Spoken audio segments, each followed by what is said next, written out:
Over the past few years, I've helped B2B SaaS companies like Phoenix, which recently raised a $75 million Series C, lower their customer acquisition costs by 20 to 50%. And one of the biggest mistakes I see ambitious SaaS founders make is choosing the wrong ad platform and burning through their budget with nothing to show for it. So in this video, I'm ranking every ad platform for B2B SaaS in 2026, so you'll know exactly which one to focus your ad spend on and actually get results. Before I dive into the rankings, keep in mind that every business is different and certain channels may work for one business and not another. It will depend on your industry, your ICP, your growth stage, and your budget. I'm sure that every channel on this list has been used successfully for B2B. That said, my goal is to rank these channels based on my own personal experience and what I've seen work for the typical B2B SaaS company. So with that, let's dive in. Let's start with Google Ads. This is one of the channels most often associated with B2B advertising, and that's for good reason. On the pro side, Google gives you extremely high intent traffic. It allows you to capture demand when people are searching for products just like yours. That makes it excellent for driving conversions. Now let's talk about some of the cons. First and foremost, Google is very competitive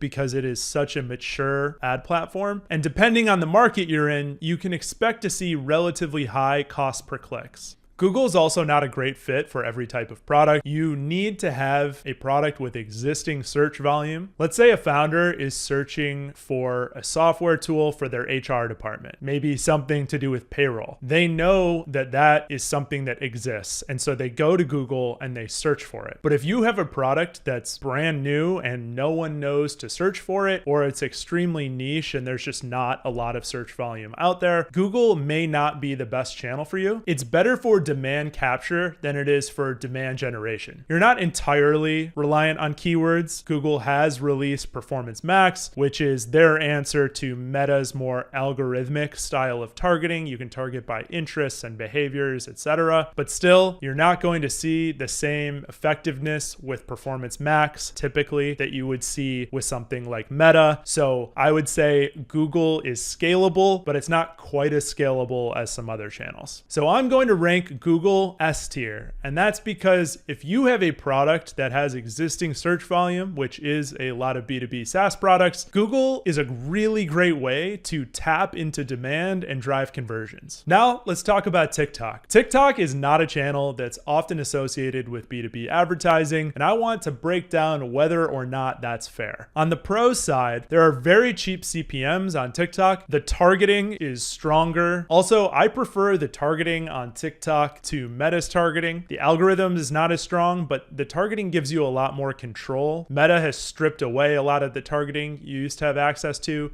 whereas TikTok, you still have access to some of that stuff. I like that it gives you control while still having a strong algorithm that can go outside of your targeting parameters. It can also be a very useful channel for founder brand building. So if you have a founder that already has a TikTok presence or they're good on camera and you have a certain type of product that lends itself to the channel, TikTok could be worth a try as more of a organic brand building strategy, and maybe you can boost some posts. That said, there are a lot of cons when it comes to TikTok. It's not going to give you the same type of targeting that you would have on a LinkedIn. It's not going to give you the same sort of lower funnel, high intent demand capture than you would get with a Google. The creative needs to be very native to the platform and entertaining. You can't just throw a typical B2B ad up on TikTok and expect it to perform well. And finally, and this is probably the most important con I'm going to mention here, your audience simply might not be on TikTok. And if they are, they may be more interested in watching dog videos than they are finding new software for their business. They're just maybe not in work mode. They're trying to unplug. Also, it's a much younger audience on TikTok than you'll see on a lot of the other channels. So it may just not be a good fit for your business. I'm going to rate TikTok a D because while it has a huge audience base and relatively cheap CPMs, it's not the ideal user base for B2B, and the content is difficult to produce. So I don't think it is a good starting point for most B2B SaaS companies. Now let's talk Meta, which can be a mixed bag when it comes to B2B advertising. On the pro side, it is one of the best demand generation tools on the planet. If you have a product that you want to to put in front of a large group of people for a relatively low cost, Meta is fantastic. It can be very effective for B2B when used for retargeting, because if you are driving traffic with Google and LinkedIn, which are typically pretty expensive channels, you can take advantage of Meta's cheap CPMs to put your ads and put your brand in front of people many times over after they've come to your site after initially clicking a Google or LinkedIn ad. Another pro is that on the creative side of things, it's less demanding than Reddit or TikTok. On the con side, there's very little control to your targeting. Meta probably has the best algorithm out there, but they basically force you to use the algorithm from a B2B perspective when you know exactly who you're trying to target. And Meta basically says, don't worry, we got this. It can also be a bit frustrating on the attribution side, which really has gone downhill since iOS 14.5. That's not really Meta's fault, but now they use modeling to attribute conversions to the ads, ad sets, and campaigns that they think drove purchases. The ad platform is also just a bit wonky these days, which I think is a result of having been the first mover in this space. They have had to learn as they go. They didn't have the same luxury as TikTok and Reddit and some of the other newer ad platforms, which basically just got to cherry pick Meta and Google's best features. So it is harder to use than, let's say, TikTok. That said, Meta from a performance standpoint still beats both of those channels, in my opinion, for most products. So Meta is worthwhile, even though the product can be frustrating to use. I'm going to give Meta a B because it's something I use for a lot of my B2B SaaS clients, especially when it comes to retargeting. And by the way, if you're watching this right now and you're thinking, I have no idea what platforms to use for my SaaS company, that's exactly why I offer free strategy calls. So click the link below and schedule some time with me, and we'll figure out where your ad budget should really go. Okay, now that we're back from that very brief commercial, let's talk about LinkedIn, which is widely considered to be the B2B ad champion of the world. But should it be? Let's find out. In the pros column, it is the best platform for B2B targeting. You can target your ICP by job title, industry, company size, revenue, even keywords. It's the most straightforward way to get in front of a B2B audience. Also, when decision makers see your ads on LinkedIn, they're already in work mode. You're not taking them out of watching their dog videos. You can also use LinkedIn's native lead forms and integrate them with your CRM, which is really convenient. So with LinkedIn, it is great for B2B targeting, but there are some cons for LinkedIn. First and foremost, it's expensive. Typically, you're going to pay a lot more for a click, a lot more for a conversion than you would on these other platforms. People also aren't on LinkedIn as frequently as they might be on, let's say, Instagram. So it can be challenging to show the same ad to someone a number of times to the point where they want to take an action on your website. I also think that even though people are in work mode when they're on LinkedIn, they usually go onto LinkedIn for a purpose. They want to look up someone before a meeting. They want to make a post about their company. They're not necessarily browsing and taking ads in. I'm going to rate LinkedIn an A because while it does have the cons that I just mentioned and it is expensive, it is simply the best way to get in front of your target audience, and that can't be downplayed. If you pair LinkedIn with a conversion-focused channel like Google, it can be very impactful. On to YouTube, which is kind of a strange one. It's part of the Google Ads platform, but it's also its own beast. The good aspects of YouTube are that it's a long-form content platform, and therefore it's really good at explaining the benefits of certain products. It's good for high-ticket offers. It's also good at capturing demand in the same way that Google is. People go to YouTube to problem solve and to look for reviews and to learn more about products they're already considering buying. YouTube's targeting also really lends itself to B2B SaaS because you can target competitors' channels and you can target business content that's related to your product. It can be really great for retargeting, particularly when it comes to long sales cycles where, you might get a first touch on a Google or LinkedIn ad, but then you want to show them more in-depth product content on YouTube as a way to keep your brand top of mind. On the con side of things, the fact that YouTube's content is typically long form is both a blessing and a curse. It's a curse because it's difficult to produce long form content, and on YouTube, you're competing against really talented video producers and editors, and your content needs to be very engaging. So from a creative standpoint, it's a heavy lift relative to some of the other platforms. Also, YouTube is famous for not driving clicks. It's kind of a better brand awareness / retargeting product than it is a conversion focused clicks product, because people are watching videos. They don't want to click the video and go to some other website and get out of the mode of watching whatever video they were watching. So it makes sense. That means it can be harder to drive conversions right away. You may not see the immediate ROI, but over time, when paired with other conversion focused channels like LinkedIn and Google, it can really be an asset. I'm going to rate YouTube a B because it can be a really strong channel for B2B, provided you have high quality creative and you're willing to play the long game. Now let's take a look at X, the artist formerly known as Twitter. This can be a really great ads platform if you have a product that is geared toward VCs or developers or another very tech savvy audience. You can find those people on Twitter. It can also be relatively inexpensive compared to other channels like Google and LinkedIn. The cons are there's been a lot of platform instability with X. Some companies don't want to be associated with X because of a certain person. I won't reveal his name, but it rhymes with Elon Tusk. And it has a smaller user base than some other platforms such as TikTok and Meta. I'm going to rate X a D because it's probably not the first platform you should reach for, but if you have a niche product that appeals to highly technical people or VCs, certain founders, this could be a really good fit. Next up, we have Reddit. And I have a very soft spot in my heart for Reddit because I use it every day. I think it's a great platform. And in theory, it should be the perfect blend of demand capture and demand generation, because you get some of the best aspects of Google's targeting and the best aspects of Meta's targeting. You can target specific interests and communities like you would on, let's say, TikTok or Meta, but you can also target search keywords like you would on Google. Reddit also has relatively low CPMs, and there's less competition than there is on platforms like LinkedIn, Google, and Meta. There's some serious cons with Reddit as well. That said, Redditors don't really like ads. They don't like being sold to. Your advertising needs to be somewhat clever and native to the platform. Also, I would say Reddit is really not great for conversions. It's more of a brand awareness channel. When I'm running Reddit ads alongside other channels such as Meta, Google, LinkedIn, Reddit just does not drive nearly the amount of conversions or the cost per conversion that I'm able to get on some of these other channels. So it can be a bit frustrating in that way. It's better to layer it in with these other conversion focused channels. So I'm going to rate Reddit a C. It does have super unique targeting. You can get in front of the types of decision makers you want to get in front of, but you're better off relying on it as a brand awareness play than relying on it to drive a bunch of demos for your software. Last but not least, we have Vibe.co. This is a newer ad platform that I've been testing with some of my clients. It allows you to serve ads on CTV or streaming channels like CNBC, Yahoo Finance, Bloomberg News, Hulu, etc. There are a lot of pros for Vibe.co. First off, you can reach decision makers in a premium environment. People are watching CNBC or Bloomberg, and then suddenly, boom, your ad shows up. That has a lot higher status than them seeing one of your ads on LinkedIn. People are conditioned to think, wow, they're on TV, they must be a big company with some cachet. That makes it really good for building credibility, building brand awareness amongst your target market, and I've been using it a lot as a retargeting engine. So someone comes to the website, then they see a few ads on their streaming channels that they're watching. It can be really good for keeping you top of mind. You can target by streaming channel, which they have, I think, 550 channels or something like that. You can target by household income, by interests, by keywords. There's a lot that you can do from a targeting perspective on Vibe. I was really impressed with that part of the tool. The tool is fantastic, really good UI. On the con side of things, there is a $50 minimum budget per day, which may be difficult if this isn't your main channel. And this probably shouldn't be your main channel because it's more geared towards brand awareness and retargeting for most companies. What sort of results it drives? I've found that it's a strong retargeting platform. I'm getting some quality results for clients, but on the prospecting end, it isn't quite as effective. It's more geared towards awareness. So I'm going to rate Vibe a C because it can be a strong addition to your media mix if you're looking to retarget your web traffic or to to build awareness amongst a business-focused audience. So I've ranked all 8 ad channels for you at this point, but I wanted to give you a tangible example of what the media mix might look like for a B2B SaaS company, let's say selling HR software. Google and LinkedIn would probably get the majority of your budget and drive your highest quality traffic, because on LinkedIn, you are firmly targeting your ICP, and on Google, you are targeting people who are already searching for products like yours. These 2 channels are your B2B SaaS bread and butter. If you have additional budget that you want to allocate towards prospecting and you want to try something outside of Google and LinkedIn, I'd say give Reddit a shot, or X if your product is within the niche markets that I discussed earlier in the video. So those are your prospecting channels, and then you can use Meta, YouTube, and Vibe as your retargeting channels. This keeps your brand and product top of mind for the people that clicked on ads on LinkedIn and Google and went to your website. So here's the final tier list one more time. I'll throw it up on the screen so you can screenshot it. But here's the thing. This is my tier list based on the dozens of B2B SaaS companies I've worked with over the past couple of years. The best channel for your business is going to depend a lot on your ICP, your growth stage, your product, your industry, etc. What works for a $50 million ARR enterprise SaaS company is probably different than what's going to work for a $2 million ARR startup. If you want help figuring out exactly which ad platforms will give you the best ROI, how to structure your campaigns, and how to generate ad creatives that convert cold traffic into qualified demos, click the link in the description to schedule a call with me. We'll see which platform makes the most sense for you, identify where you're leaving money on the table, and build a plan to reduce your CAC by 20 to 50%. So click the link, reach out on our website, and let's figure out your ad strategy together.